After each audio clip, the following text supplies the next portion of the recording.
For many people, the most Kenya they've experienced is Lindsay Lohan's awkward Jambo in the film Mean Girls. There's more to Kenya than Jambo, and we're here to bring you facts about the Jumping Tribe, Kenya's huge crack, a women's-only village, warm beer, and how Obama is connected.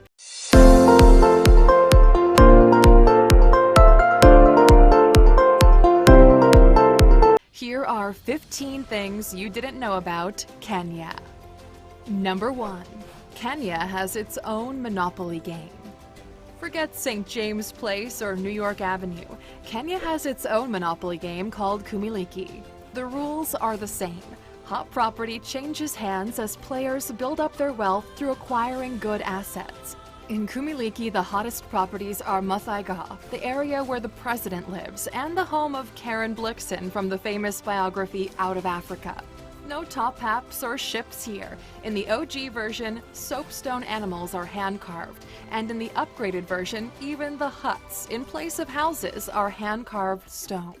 We especially love the name for the pink community chest cards. In Kenya's Swahili language, it's Bahati. But more on Kenya's mother tongues coming up soon. Number 2. School is free.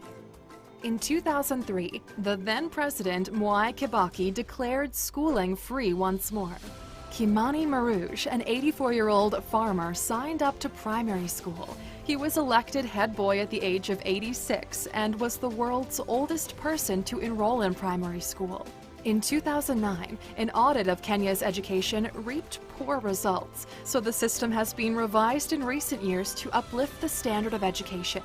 We wish Kenya all the best with this initiative. At ALEX, we know that education unlocks the world.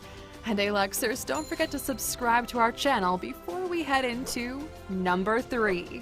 Most tourists miss the beaches, but they're beautiful. When people think of Kenya, they picture grassy plains and animal migrations, but Kenya has 536 kilometers of beautiful Indian Ocean coastline. The warm waters, fine white sand, and protected coral reefs are some of the world's best. Beach resorts and hotel chains offer you a similar experience to any international destination, but at affordable rates. Beaches are shark-free, so take a dip at Diani, Watamu, or Malindi Beach, to name a few. Number 4. There's a woman-only village. It sounds like a fairy tale come true for some, but it's reality. Kenya has a village that is 100% women-only. Sadly, Umoja Village wasn't created out of a happy ending. Rebecca Lolo Soli founded the village in 1990. She had been beaten and thrown out of her community for disagreeing with female genital mutilation practices. Umoja means unity in Swahili, and it started with 15 villagers. Now there are 37 women and children. They construct their own homes and have made a school. The village is more than a haven. It's a turning point in Kenya's history. The women of Umoja are in talks to be granted the title deed to a tract of grazing land by the county government. This will be a huge advancement for women's rights in Kenya, as according to Kenya Land Alliance, women in Kenya own less than 2% of all titled land. Number 5. Kenya has 68 spoken languages. Nope, I'm not speaking in Swahili. Kenya indeed has 68 languages. Swahili and English are the official languages of Kenya, but over 1 million people speak the languages of Kikuyu, Luo, and Luya, as well as Kamba and Kalenjin. Number 6. Kenya doesn't have 4 seasons. In Kenya, you can forget about 4 seasons. There aren't the kinds of seasonal definitions of a New York autumn or a springtime in Paris. In Kenya, the climate is much milder with just 2 seasons, really, the rainy season and the dry season. Except for the coastal regions that can get humid and reach 30 degrees, or the mountainous areas where it can get pretty cold, most of Kenya is mild all the time. Number 7. Run, Kenya, run. The Kalenjin tribe is known as the running tribe because of their unprecedented amount of world-breaking runners they produce. The small tribe have been studied by sports scientists who are convinced that superior genetics are what contributes to their athletic success. However, many think that the Kalenjins' training environment and the high-starch diet are really what gives them their advantage. Number 8. Maasai Tribe. You know those videos of people you see jumping head height? Well, that's the Maasai Tribe. The jumping dance is called adamu. It's practiced by the 1 million strong tribe as a coming-of-age tradition. It's also one of the ways young men attract a bride. The Maasai men can jump as high as 8 feet off the ground. That's on the spot, no running start. Give it a try and let us know how you make out. Number 9. Lamu Island is an island with no traffic lights. Kenya's Lamu Island has no cars. Travel is by foot, donkey, or dhow. There are only 2 cars on the island, one owned by the governor and only for official occasions, the other an ambulance for donkeys. The island is a leisure paradise with sandy beaches, fishing, and endless local cuisine. Lamu has small winding roads that are perfect for exploring the island pole pole, a Swahili phrase for slow or laid-back living.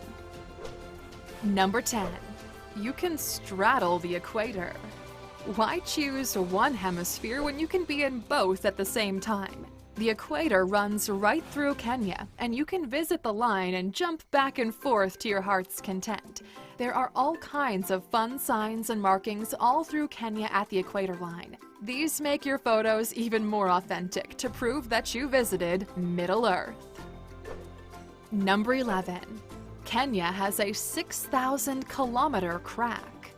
Plumbers have nothing on Kenya's crack. 20 million years ago, the Earth's crust cracked open when the supercontinent of Pangaea broke into smaller continents. This formed the Great Rift Valley in Kenya. The giant valley is nearly 6,000 kilometers long, 220 kilometers wide, and up to 2 kilometers deep.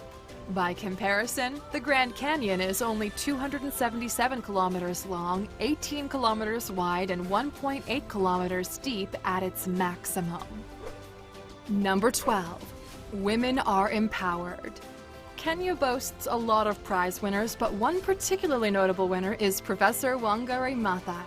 In 2004, she was awarded the Nobel Peace Prize for her conservation and environmental work and her dedication to women's rights. She was the first African woman to win the prize, as well as the first environmentalist to ever win a Nobel Peace Prize. Asante sana, Professor Maathai. Number 13. The wildebeest migration. Every July to October, the plains of the Maasai Mara National Reserve are on the move. During this season, over 2 million animals will migrate from the Serengeti National Park in neighboring Tanzania to Kenya's greener pastures. The natural spectacle is described as a sea of moving animals. This great migration is listed as one of the 7 new wonders of the world. Number 14. What is the Obama connection? Was Trump right about Obama? Trump loved to lament that the former president was a foreigner born in an ever-changing number of exotic places. Here's the truth behind the Obama-Kenya connection. Barack Hussein Obama Sr. was a Kenyan senior governmental economist and the father of former U.S. President Barack Obama. He was born in 1934 in Rachuonyu district on the shores of Lake Victoria. His family was part of the Luo ethnic group. He was selected to attend college in the United States and studied at the University of Hawaii. There, he met and married his wife, and together they welcomed a baby boy, Barack Obama Jr. Number 15. Kenya produces the most coffee and drinks the least. When you consider the amount of coffee that comes from Kenya, you probably think that the black gold that gets you up in the morning is a firm favorite in the country of origin. But the truth is that Kenyan locals don't really care much for coffee for themselves. Kenya exports over $20 million worth of coffee monthly.